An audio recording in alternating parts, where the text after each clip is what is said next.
Su Biblia,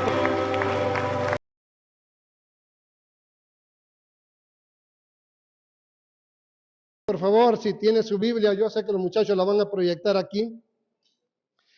En el libro de los Hechos, de los Apóstoles, que se le conoce como Hechos de los Apóstoles, en el capítulo 9. En el capítulo 9, versículo 1, mira, estos muchachos ahora sí están bien avanzados. Aquí tienen monitores, ¿no? Ya no necesito sacar aquí. Gracias. Hechos 9, 1 al 6. Si lo tiene, bueno, aquí está arriba, no tenemos que estar buscando.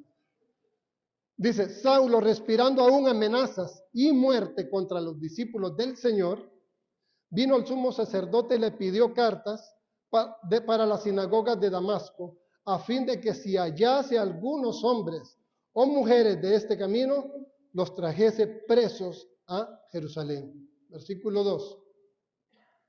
Mas yendo por el camino, aconteció que al llegar cerca de Damasco, repentinamente le rodeó un resplandor de luz, y cayendo en tierra oyó una voz que le decía, Saulo, Saulo, ¿por qué me persigues? Versículo 4. A ver, el versículo 4. Sí. O 5, no, está bien, 5. Él dijo, y este es parte del tema, él dijo, ¿quién eres, Señor? Y le dijo, yo soy Jesús a quien tú persigues. Dura cosa te es dar coces contra el aguijón. Él temblando y temeroso dijo, Señor, ¿qué quieres que yo haga? Y el Señor le dijo, levántate, entra en la ciudad y se te dirá lo que debes hacer. El versículo 6, 7, no, hasta ahí llegamos, hasta el 6. Mire, es que los nervios de ver a Milcar ahí, nunca había visto un anciano tan... Por eso a veces que me... Yo quiero hacer la introducción a un tema que se llama la voluntad de Dios. La introducción. Un tema que se llama la voluntad de Dios.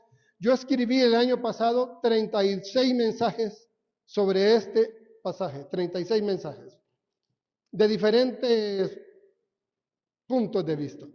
Porque cuando hablamos de la voluntad de Dios, todos nosotros siempre estamos buscando cómo hago, cómo puedo hacer, cómo conozco la voluntad de Dios. Y el problema es que queremos conocer la voluntad de Dios y queremos conocer la voluntad de Dios la mayor parte de las veces como esto. Como que alguien nos haga así, una rayita, y nos lleve y nos diga, aquí te paras, ahora sigue. Te paras, ahora sigue. Te paras, ahora sigue.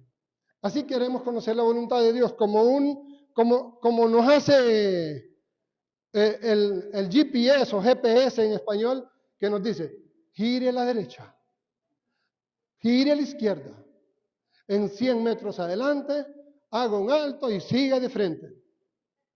Así queremos la voluntad de Dios. Y qué difícil es porque la voluntad de Dios no la podemos conocer de esa manera. Entonces, definamos primeramente qué es voluntad según el diccionario de español de la Real Academia Española y según la Biblia en griego y en hebreo. Según el diccionario de español dice que es un deseo o una intención, que es la capacidad humana que tenemos para decidir, según el diccionario. Capacidad humana que tenemos para decidir. Esa es voluntad, según nuestro diccionario. Según la Biblia, la palabra es, según el hebreo, la palabra es ratzón, con T, ratzón, que quiere decir anhelo y deseo profundo. Según el hebreo. Ratzón, que quiere decir anhelo, deseo profundo, muy profundo. Y según el griego, hay 3 palabras que definen voluntad. Hay una que se llama eudoka, que quiere decir buena voluntad. Es una buena voluntad. Cuando alguien dice, no, es que fulano es de buena voluntad. Eudoka. Pero hay una palabra que es la palabra que yo quiero, que se llama desélema, que desélema significa lo que yo quiero hacer. Eso es desélema. Lo que yo quiero hacer. Entonces la pregunta para nosotros es, ¿qué quiere hacer usted? Entonces siempre vamos a contestar, pues lo que yo quiero hacer es la voluntad de Dios. Eso es lo que yo quiero hacer. Y todos estamos aquí por eso, porque queremos hacer la voluntad de Dios. dentro de esa voluntad de Dios hay una voluntad universal. Hay una voluntad universal. ¿Cuál es la voluntad universal de Dios? Porque hay una voluntad individual, pero hay una voluntad de Dios que es la voluntad universal. De aquí viene, este es el paraguas, o este es el tope de la vida.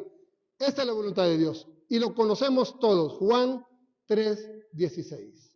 Esta es la voluntad de Dios. Porque de tal manera amó Dios al mundo que ha dado a su Hijo unigénito. Oiga bien, para que todo aquel que en Él cree, esta es la voluntad de Dios. No se pierda, sino que tenga vida eterna. Esta es la voluntad de Dios. Que nadie se pierda. Esta es la voluntad universal de Dios. Y este fue el propósito de fundar la iglesia. Cuando Cristo vino y estableció su iglesia, la estableció para que fueran a Jerusalén a predicar, a Judea, a Samaria y hasta lo último de la tierra. La voluntad universal de Dios.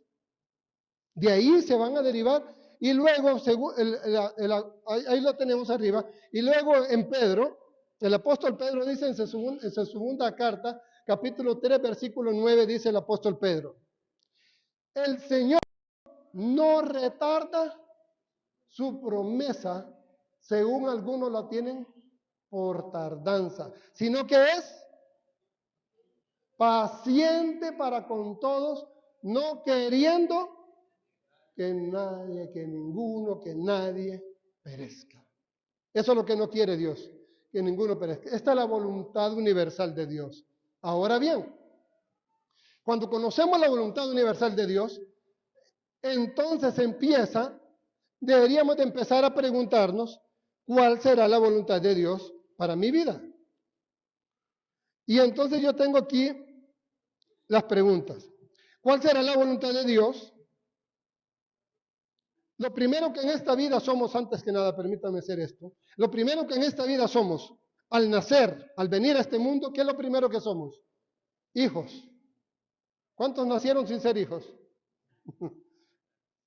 Todos somos hijos. Entonces, vamos a ver entonces cuál es la voluntad de Dios para mi vida como hijo.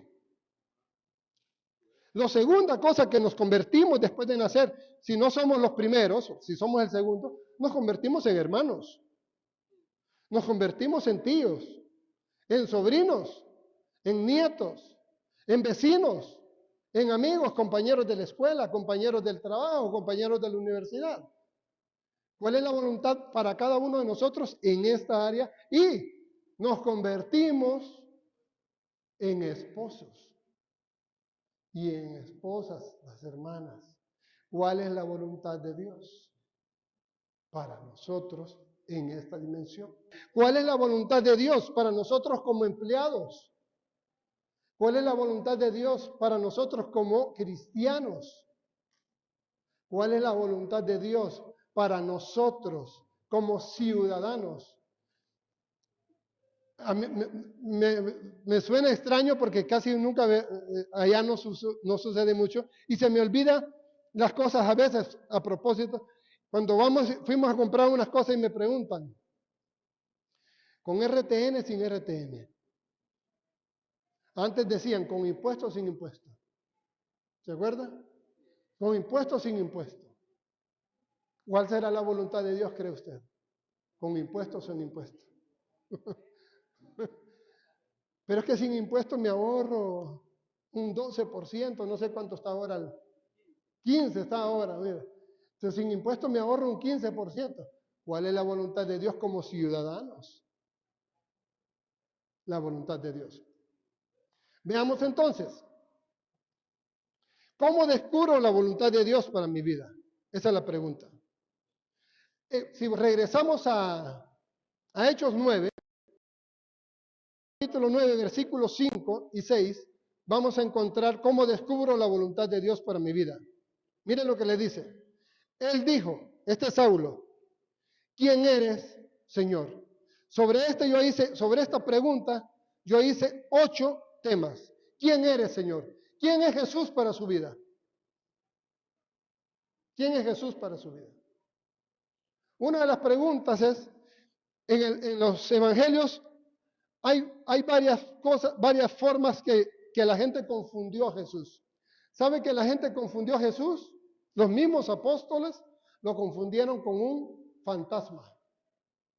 Cuando Jesús camina sobre el mar, llegó a ellos caminando sobre el mar y dicen los apóstoles, ¡un fantasma! Podemos confundir a Jesús con un fantasma. Cuando Jesús fue muerto y resucitó, llegó María Magdalena, dice Juan, y luego dice que llegaron otras mujeres al sepulcro y empezaron a ver y no está Jesús. Y se le aparece Jesús a María y le dice, Señor, busco el cuerpo de mi maestro. Si tú lo tomaste, dime dónde está. Pensando, dice el Evangelio, que era el hortelano, o sea, el señor que cuidaba el jardín, o sea, que cuidaba y que limpiaba las tumbas alrededor. Confundió Jesús con el hortelano, o sea, con el señor que limpiaba las tumbas. Número 3. Otros confundieron a Jesús con un simple profeta, con un maestro, con un rabí. Confundieron a Jesús. La pregunta entonces para nosotros es, ¿quién es Jesús? Los mexicanos le dicen a Jesús con cariño. ¿Sabe cómo le dicen los mexicanos a Jesús con cariño? Chucho. Ay, Chuchito lindo. Los colombianos dicen el santo niño de Atoche. ¿Quién es Jesús para nosotros? La pregunta es bien sencilla, porque no se trata de saber en sí, sino, y entonces Jesús, él le contesta y le dijo, yo soy Jesús. Una vez más, Jesucristo. La palabra hebrea para Jesucristo es Yeshua HaMashiach.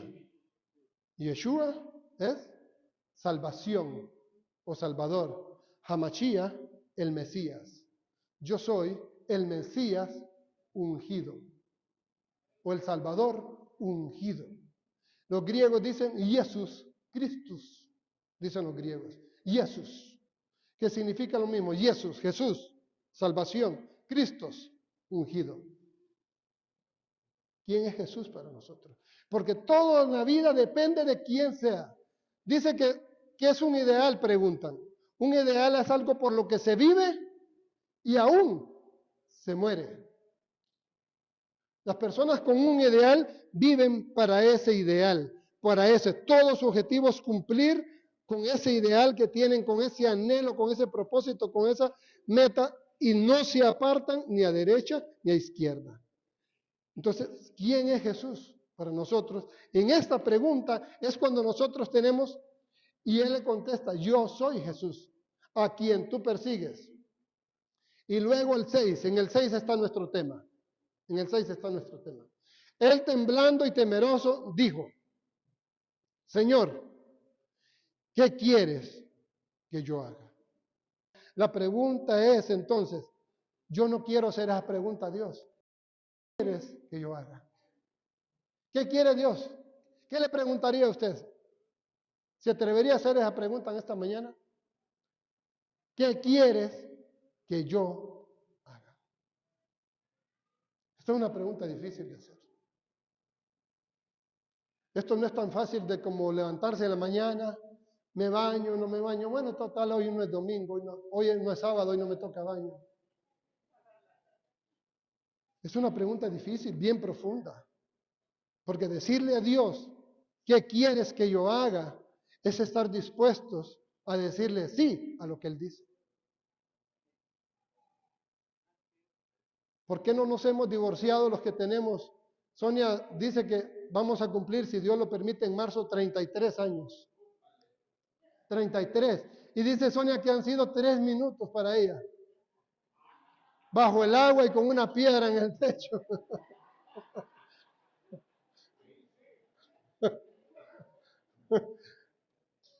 Entonces la pregunta es, ¿por qué a veces no es más fácil divorciarse y buscarse otra más joven, más bonita, o Imagina que estaba un día, yo salgo de bañarme un día.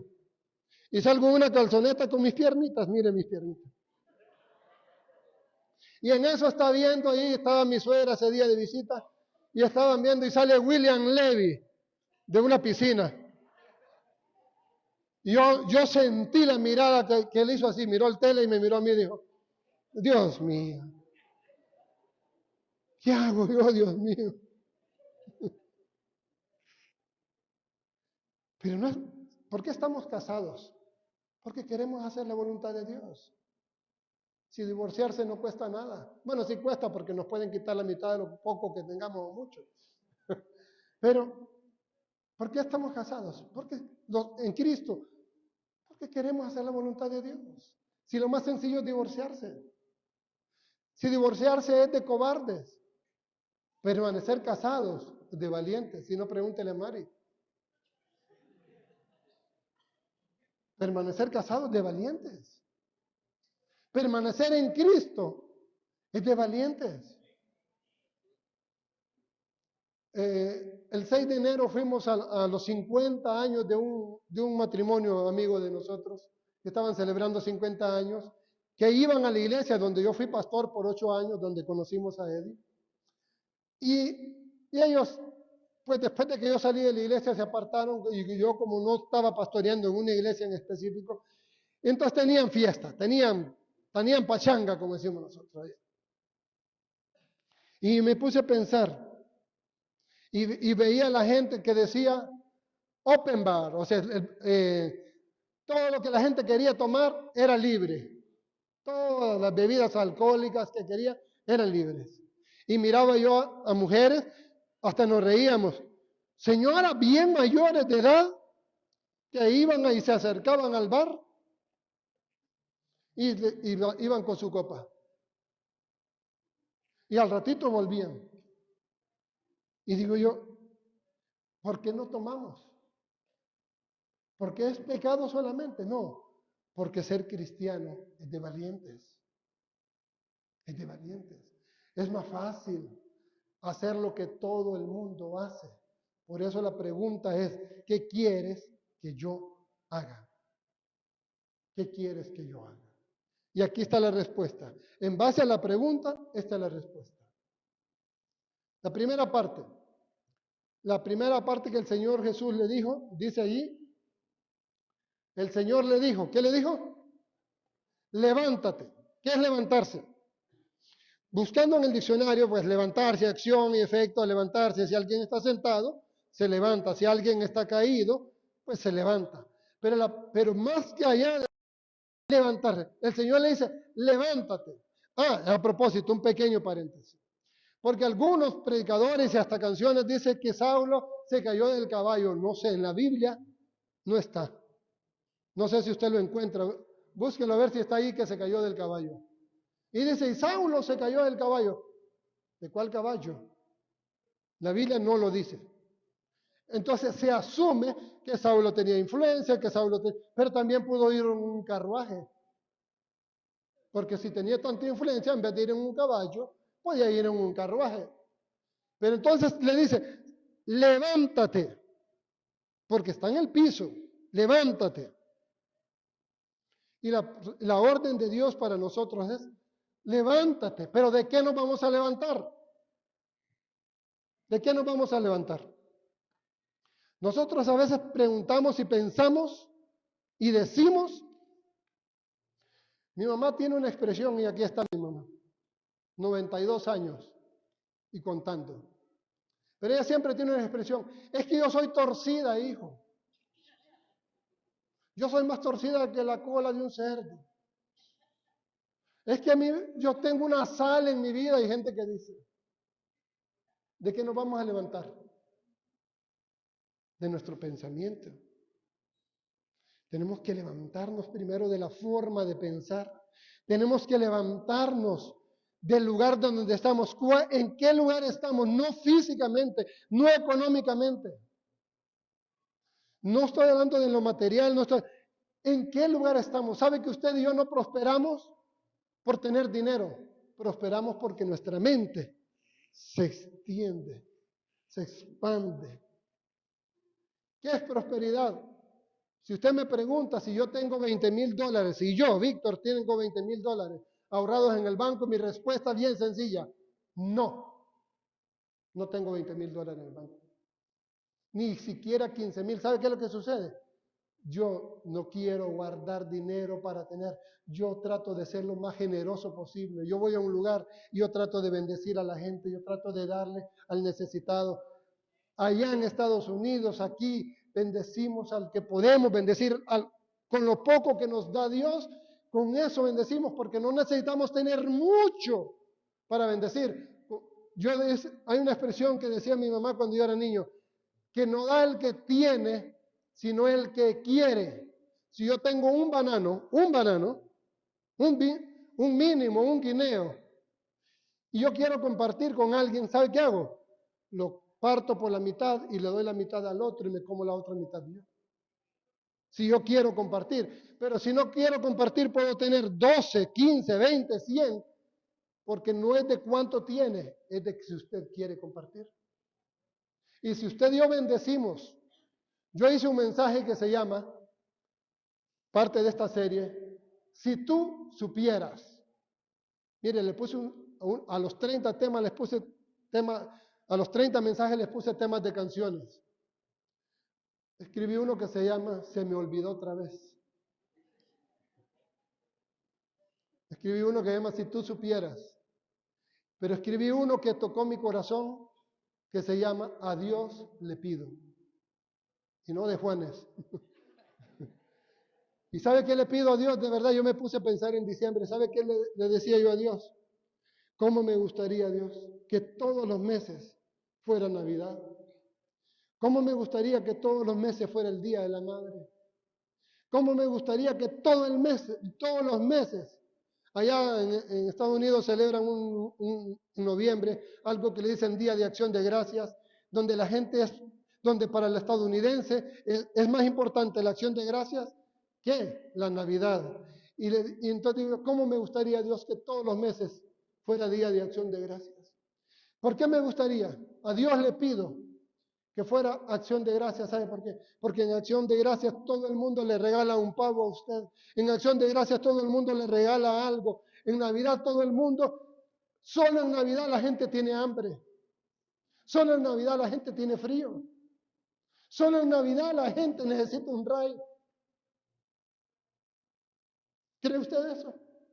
El que está sentado junto a usted posiblemente está pensando, ¿cómo voy al trabajo mañana, Dios? No tengo dinero. Y usted está pensando que vamos a ir a comer allá, ni fu ni fa. Si no nos duele eso en nuestro corazón, si no nos duele la necesidad del hermano, ¿qué hacemos en Cristo?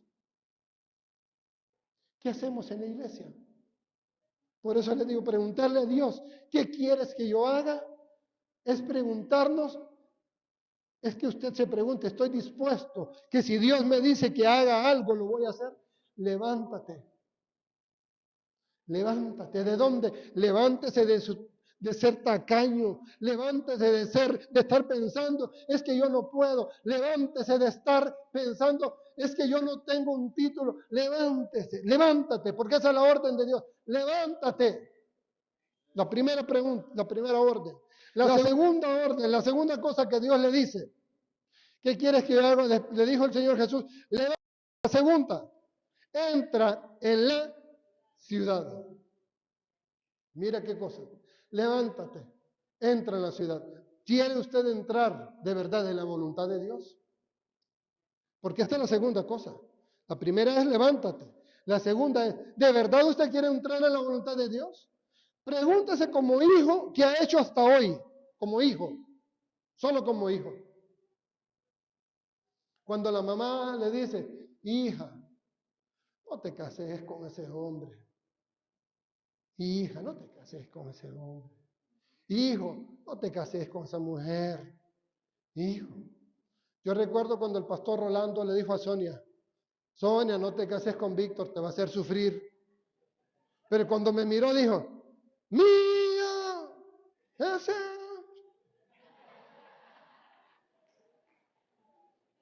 Entonces ha sufrido, ¿por qué ha sufrido? Porque no hubo quien le dijo, quien le dijera. Cuando viene una mujer y dice, es que mi marido es mi cruz. Pero es una cruz que usted quiso, nadie lo obligó. Las que están solteras, escuchen, escuchen, piensen, analicen. ¿Qué es analizar? Es hacer esto significa analizar. Por eso dice, es analista de costos, es analista político. ¿Qué significa? Que busca y ve todo, agarra todos los pedazos, todos los puntos, todas las cosas, y las trata de poner juntas. Dice, estas son las virtudes de este candidato, si es un político. Un analista de costos dice, es bueno poner un negocio aquí, pero el problema es que el riesgo por esto y por esto es un riesgo demasiado alto. La posibilidad de negocio es buena, pero la posibilidad de pérdidas es mayor porque esta es una zona peligrosa. Entonces, analizar es agarrar todos los elementos, ponerlos allí y empezar a evaluar cuáles son las ventajas, cuáles son las desventajas. Y después estamos, que le pido a Dios un milagro. No le pida a Dios un milagro, evítese el problema. Yo no le estoy diciendo que no se case, le estoy diciendo que piense con quién se va a casar. Eso le estoy diciendo. Cuando mis hijas cumplieron 18 años, y aquí están, yo les dije, ¿se quieren casar? Yo las caso. ¿Sabe por qué? Porque la gente siempre dice, no, cuando se gradúe, cuando se gradúe. ¿Y sabe qué es lo que va a suceder? Que van a ir a un lugar donde llegan 2 y salen 3.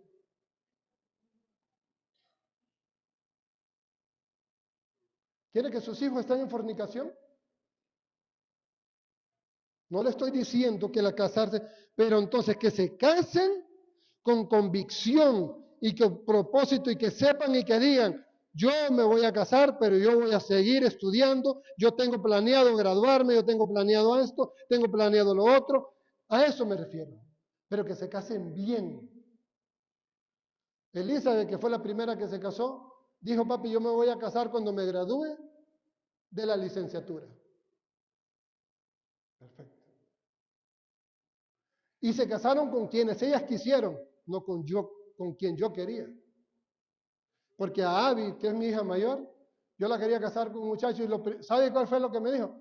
Si ese está más pelón que vos. Está bien. Pero lo que le quiero decir es, cerremos las puertas al fracaso antes de entrar, no yo en medio del fracaso. Porque ahí está la segunda cosa. Levántate y entra en la ciudad. La pregunta para nosotros, como gente de Cristo, como gente de Dios, ¿usted de verdad quiere entrar en la voluntad de Dios? ¿En cuál? Porque ya le dije, como esposo, como hijo, como padre, como hermano, como cuñado, como suegro, como suegra, como yerno, como nuera, como vecino, como hermano en Cristo. ¿Quiere entrar usted en la voluntad de Dios? ¿Qué queremos hacer con la voluntad de Dios? Y la tercera cosa, y con esto estamos terminando, la tercera cosa que el Señor Jesucristo le dice es la siguiente. Y se te dirá lo que debes hacer. Y yo me puse a pensar y uno analiza, pero bueno, Dios, si ya Dios está hablando con él, porque quien está hablando es Jesucristo ahí. La voz que se oye y le dice, yo soy Jesús, a quien tú persigues, es el que le dice, levántate, entra en la ciudad y se te dirá qué hacer. La pregunta que yo me hago a veces es, ¿pero por qué no le dice ahí mismo lo que debe hacer? ¿Por qué tiene que mandarlo a un lugar a que le digan lo que tiene que hacer? Y a esto se le llama consejo. A esto se le llama pedir. opinión, pedir la opinión o pedir el consejo de alguien que ha avanzado un poco más que nosotros en la vida. ¿Y sabe qué significa eso? Humildad. Eso significa humildad. Qué difícil ir y preguntarle a la gente cómo nos cuesta. Mire, usted le dice a las personas, y hablando una vez más, usted le dice a las personas algo y lo quedan viendo uno, sí, este cree que sabe más que yo me las sé todas. Se te dirá lo que debes hacer. Porque Dios no le dijo lo que debía hacer. ¿Se ha puesto a pensar en esa pregunta? ¿Por qué Dios no le dice lo que debe hacer? ¿Y sabe quién le dijo lo que tenía que hacer Saulo? No se lo dijo Pedro, no se lo dijo Juan, no se lo dijo Mateo, no se lo dijo Felipe, el apóstol, no se lo dijo Jacobo. ¿Sabe quién se lo dijo? Un Ananías que no vuelve a aparecer. Un Ananías que no sabemos antes quién era y no sabemos después quién fue. Porque este no es el de Ananías y Zafira, porque aquel ya había muerto. Este es un Ananías más. Porque Dios no se lo dijo directamente. ¿Sabe por qué? Porque Dios sabe que necesitamos venir a la colectividad y tomar la opinión. Y la Biblia en el Antiguo Testamento, no está aquí en las notas, en el Antiguo Testamento establece: en la multitud de consejeros está la sabiduría, en la multitud de consejeros está la paz. Y termino con un pasaje más de Mateo 28.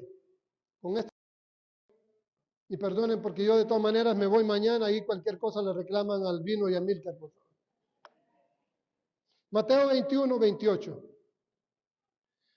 Dice Mateo 21, 28 al 31, porque esto es algo interesante, porque no se trata de conocer la voluntad de Dios solamente. Estoy sacando esta historia viene de atrás, pero yo la estoy sacando un poco de contexto para que no estén pensando, porque yo sé que ustedes son muy teólogos. Entonces, la estoy sacando un poco de contexto porque yo lo que quiero es agarrar la esencia de lo siguiente, solo para que sepan. Pero ¿qué os parece? Dice, un hombre tenía 2 hijos y acercándose al primero le dijo: hijo, ve hoy a trabajar en mi viña. Respondiendo él dijo, ¿qué dijo? No quiero. Pero después arrepentido fue. Versículo 29. Y acercándose al otro le dijo de la misma manera. Y respondió él, dijo, sí, Señor, voy. Y no fue. La pregunta, una vez más, signo de interrogación. ¿Cuál de los dos hizo la voluntad de su Padre? El problema no es si sabemos la voluntad de Dios. Usted y yo no necesitamos. Yo le había pedido a Robert que me consiguiera una pelotita. Porque hoy en día hay un montón de adivinos cristianos. El Señor me muestra. Usted no necesita un profeta que le diga lo que tiene que hacer. Usted tiene que saber lo que ya Dios estableció, y para eso hay autoridades locales, y para eso usted no necesita. Porque hemos vuelto charlatanería el don de la profecía de Dios. Yo no estoy diciendo que Dios no hable, no estoy diciendo que Dios no use a los profetas, pero usted, para la voluntad de Dios, le estoy poniendo como hijo, como padre, como hermano, como tío, como primo, como cuñado, como esposo, como esposa, como vecino, como compañero de trabajo, compañero de estudio. Le estoy diciendo, aquí está. La respuesta de Jesús, la pregunta de Jesús es: ¿cuál de los dos hizo la voluntad de Dios? ¿Usted sabe cuál es la voluntad de Dios para su vida?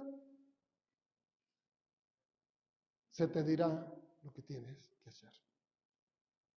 Dios, fui a una iglesia a predicar, y en medio de la iglesia, y esto es una verdad, en medio de la congregación Dios pone a los líderes. Ay, hermano, si usted supiera los líderes que tenemos, gritó alguien ahí. Pero ¿sabe por qué sí me dio risa? Porque en este tipo de iglesias, yo no sé si usted sabe eso, en las iglesias denominacionales como Asambleas de Dios y Bautistas, al pastor lo elige la congregación. La congregación dice, ¿cuándo votan por Pepito para pastor? Entonces, en base a eso, entonces quiere decir que eso que dijeron, ay hermanos, si usted supiera los líderes que tenemos, quiere decir que ni siquiera sabían lo que estaban eligiendo. Ni siquiera sabían lo que estaban eligiendo. Ahí está la pregunta. ¿Cuál de los dos hizo la voluntad de Dios? Conocer la voluntad de Dios no es suficiente. La pregunta es, ¿usted quiere hacer la voluntad de Dios? Estábamos en una boda, bueno, no fue en la boda de mi hija, fue en la boda de mi hija. Cuando la estaba casando, yo le digo que uno se casa y dice, que sea lo que Dios quiera, hablando del matrimonio. Lo que Dios quiere ya está establecido. Lo que Dios unió, no lo separe el hombre. Ahora, no es lo que Dios quiere, ¿qué es lo que usted quiere? Porque lo que Dios quiere ya está establecido. ¿Qué quiere usted? Yo no sé si usted está pensando, si ha pensado abandonar lo que Dios le dio. Lo único que le digo, usted tiene la opción de decirle no a Dios, pero eso no lo libra de que no está haciendo la voluntad de Dios. Usted tiene la opción. Dios no nos obliga. Dios no nos obliga. Si Dios nos obligara, ya estuviéramos todos allá por el mercado de las Américas, enterrados. Dios no nos... ya está cerrado. Bueno. Dios no nos obliga, Dios nos establece. Porque mire que el Padre solo le dijo a uno, ve, y el uno dijo, no quiero, pero se arrepintió y fue. Y el otro dice, sí Señor, voy. También uno cuando canta tiene que tener cuidado. Uno canta a veces, si te tengo a ti, lo tengo todo.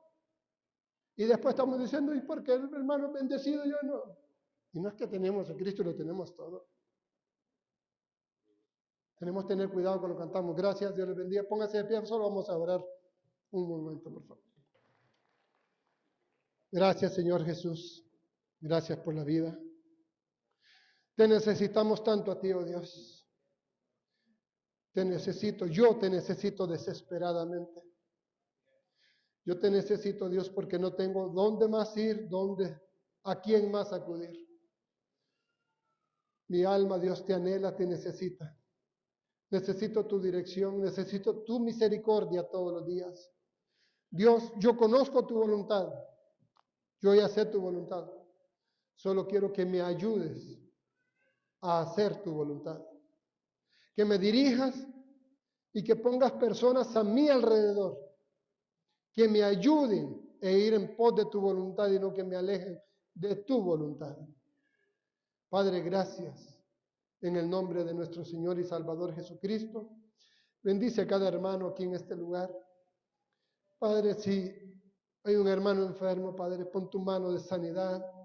Tú eres el Dios de milagros y si tú no puedes sanarnos, nada ni nadie nos puede sanar. Padre, te pido por los hermanos que no tienen comida hoy.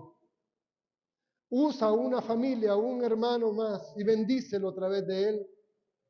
Te pido por aquellos que no tienen, Dios, para un transporte para el día de mañana. Padre, provee los medios y si tú nos tienes que usar a nosotros para hacer ese medio, úsanos, bendícenos.